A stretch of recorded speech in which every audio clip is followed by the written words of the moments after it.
E vimos dicíndolles estes días que temos un espectáculo, iba a decir teatral, pero é moito máis ca eso, moi atractivo e para toda a familia esta fin de semana. O venres ás 7:30, atención ao horario, en Servizos Múltiples no Auditorio de Oburgo estará o espectáculo con Rogelio III. Rogelio III, un espectáculo que trae a Psicópatas, unha compañía na que ten moito protagonismo o noso seguinte convidado, Dani Blanco, que estará un pouco, entre comillas, entre aspas, só ante o perigo, pois diante do público este venres no Burgo. Dani, que tal? Moi bons días. Hola, moi bons días. Antes que nada, decía eu, non sei se decir só ante o perigo, pero bueno, un espectáculo no que é un reto para ti, non? Sí, a verdade que é un espectáculo que é un reto e ao mesmo tempo un espectáculo onde o paso moi ben, porque xusto que dixeches que estaba eu só no escenario e de un pouco o personaje, o propio espectáculo vai de estar só, porque este é un espectáculo onde se celebra unha festa de cumpleanos e o que está de aniversario está só. Rogelio, este Rogelio III? Sí.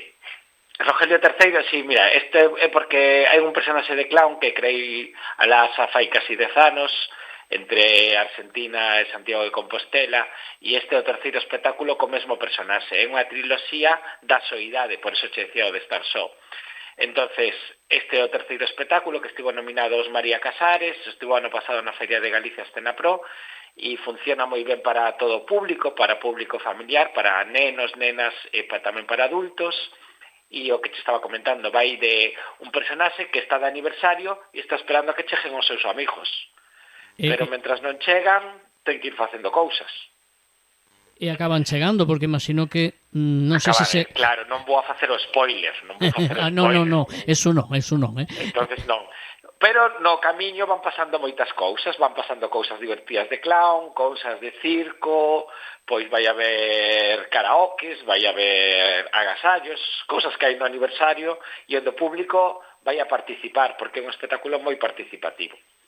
E a che preguntar, é unha montaxe con un amplo marxe para que o público se sinta protagonista, non? Sí.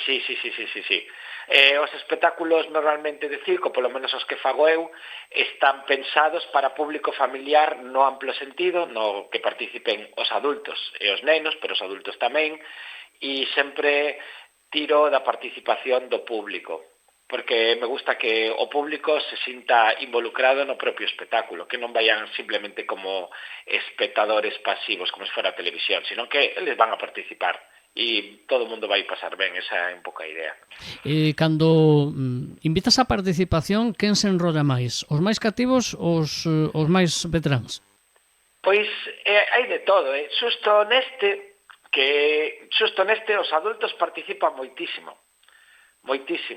porque sinten unha empatía por esa persoa que está aí, que non lle ven ninguén ao seu aniversario, pero que ao mesmo tempo sempre mira o lado positivo da vida, hai que saber esperar na vida, porque tamén me gusta como dar unhas mensaxes así, e a mensaxe aquí é hai que saber esperar, e hai que ver, todo ten un lado bo, un lado malo, e os adultos a veces se sinten tanta empatía que ao final casi queren sair eles o aniversario para que non estes o Rogelio. Entonces aquí os adultos participan bastante. Rogelio, que é un clown, o de ser clown é un asunto serio, non? O de ser clown, sí, é un asunto serio, ainda que agora este denostado porque parece que moitos políticos queren ser payasos, ainda que non faja moita gracia, está un pouco denostado, pero é unha cousa de moito traballo e eu penso que nesta época é moi importante facer rir, non?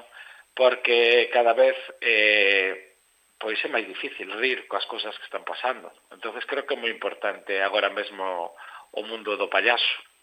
Se fala moito tamén, non?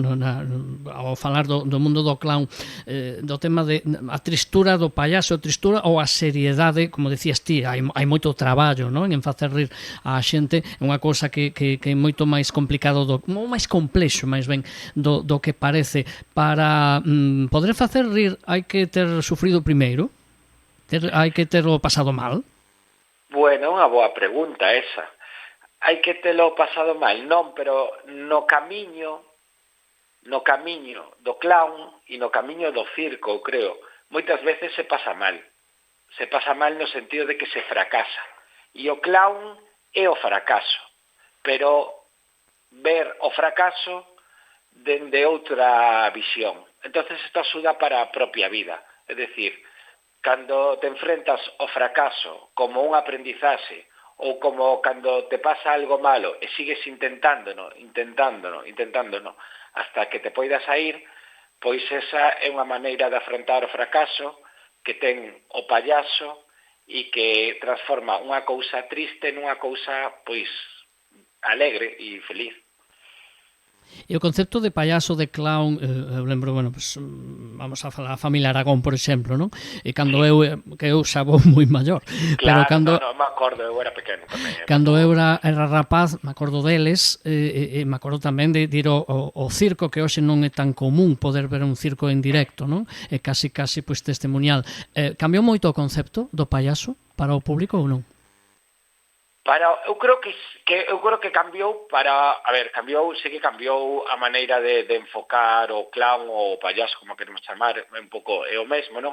Pero cambiou porque, daquelas o payaso se identificaba máis como unha cousa para nenos, só para nenos e para nenas, o sea, para crianzas, e logo ese formato era un formato televisivo, entón tiña uns certos códigos, non? E despois, a partir de aí, o payaso evolucionou moito, houve moitos mestres que deron unha volta ao mundo do clown, dende Francia, dende outros sitios, e moita xente nos formamos con eles. Entonces hubo como unha evolución do payaso, e logo de 15 anos para cá, 10 anos para cá, se empezou a programar moito tamén circo de rúa. Entonces moito do público, que seguramente en Culleredo tamén, viron moitos espectáculos de circo, e os nenos de agora eu creo que identifican máis os payasos, o clown, como espectáculos de outro tipo. Non teñen esas referencias televisivas, non? Que eran máis como, eu que sei, cancións, cousas participativas que funcionan máis para a televisión, pero sí, eu penso que cambiou bastante. Ahora que falas dos nenos, os que somos pais, non? A mí me parece ver unha evolución no que é a rapazada, como que son máis serios e máis difíciles de sorprender hoxe en día ou non? Os artistas, como vedes dende aí, dende o escenario? Sí, eu tamén son pai, entonces tamén vouche contestar dos dous puntos de vista. Eu o que vexo en xeral de uns anos para cá, pero bueno, eu creo que eso é na vida en xeral unha certa inmediatez pola resolución, é dicir, isto ven un pouco tamén polas novas tecnoloxías, que parece que agora non temos tanta paciencia como antes, non estamos aí observando algo con tempo, senón temos que xa resolver no inmediato. A min a verdade é que nos espectáculos que eu fago non sinto eso, porque como o proceso de entrar no espectáculo para min é como pouco a pouco, para min o que ten que pasar é que o público entre no meu mundo, e unha vez que está dentro do meu mundo, eu creo que aí evádense, por lo menos esa é a idea do espectáculo, evádense durante o tempo que pase o espectáculo e logo volverán á súa vida rutinaria, coa súa velocidade e tal.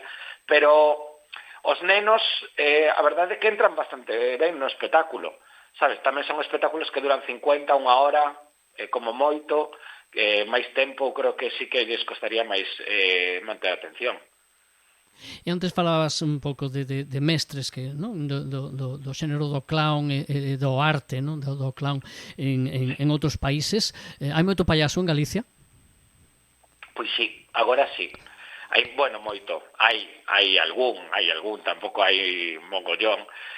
Pero temos unha asociación, a PCG, que se chama, que voulle facer publicidade aquí, que é a Asociación de Circo de Galicia, e entonces dentro da Asociación de Circo de Galicia hai moita xente que fai clown, e hai moita xente moi boa que fai clown e que incluso dirixe xente fora de Galicia, e os clowns galegos fora polo Estado español están moi ben considerados. Entonces eu creo que temos que estar orgullosos dos nosos payasos galegos. E despois hai unha escola galega de clowns que dá cursos de clown, que traía maestros internacionais, e normalmente hai 3 ou 4 cursos cada ano, que de feito moitos son aí en Culleredo. E hai canteira, entonces? Crees que hai viveiro? Eu creo que sí. Hai tamén a escola de circo en Compostela, que está Circo Nove, donde dai sae moita xente de circo, de clown, que empezan ahora a facer actuacións. Eu creo que sí que hai canteira. O bo é que moita xente que facemos clown, pois eu agora non é o caso, pero outros compañeros sí, dan clases de clown, por exemplo en Compostela, entonces eso fai que xente que queira aprender o mundo do clown, pois poda ter de quen aprender. Interese hai porque aquí hai referencia, se teñen dado algunhas sesións aquí en Culleredo e se enchen, o sea que hai ese interese, non? E cara a onde vai o que o mundo do circo, por chamalo de algún xeito? Sí. Antes falabas un pouco da evolución, desa bagaxe que o mellor non teñen os nenos de hoxe en día en canto ao concepto, non, de clown e de circo. Onde crees que vai evolucionar? Ou involucionar, non sei. Sí, para min xa fai tempo aquí, a ver, en Galicia as cousas chegan un pouco máis tarde que no resto dos sitios. Entón, isto ten un lado malo, que cando intentas facer algo a veces pois ainda non é o momento, e ten un lado bo que máis ou menos sabes para onde vai evolucionar. O mundo do circo está evolucionando moito, estáse misturando con outras artes, por exemplo, moito co teatro. Entón, agora hai moita mistura entre teatro, danza, teatro, circo, e podemos ir a ver moitas veces espectáculos de teatro ou de circo, ou non sabes moi ben como chamalos, pero que é de teatro, pero ao mesmo tempo que usanse técnicas circenses de maneira teatral, pero non en un espectáculo de circo uso. Entón, eu creo que o circo se está usando máis como unha ferramenta para contar historias, máis que un rollo de habilidades de... A min me interesa esa parte tamén, de usar o circo como unha ferramenta para contar algo que eu quero contar, máis que como un rollo de mirade que estou facendo malabares con 7 pelotas, que tamén o fago, pero dentro de un contexto para poder contar unha historia. Non sei se me expliquei. Sí, perfectamente. E canto hai de Rogelio en Dani e canto hai de Dani en Rogelio? Pois hai moito, hai moito. Hai moito porque eu creo que o clown é algo que temos interiorizado, é algo noso, que para atopalo tens que facer moito traballo, moito tempo, pero unha vez que atopas o teu clown é unha parte de ti que igual non mostras todo o tempo na túa vida diaria, pero que está aí.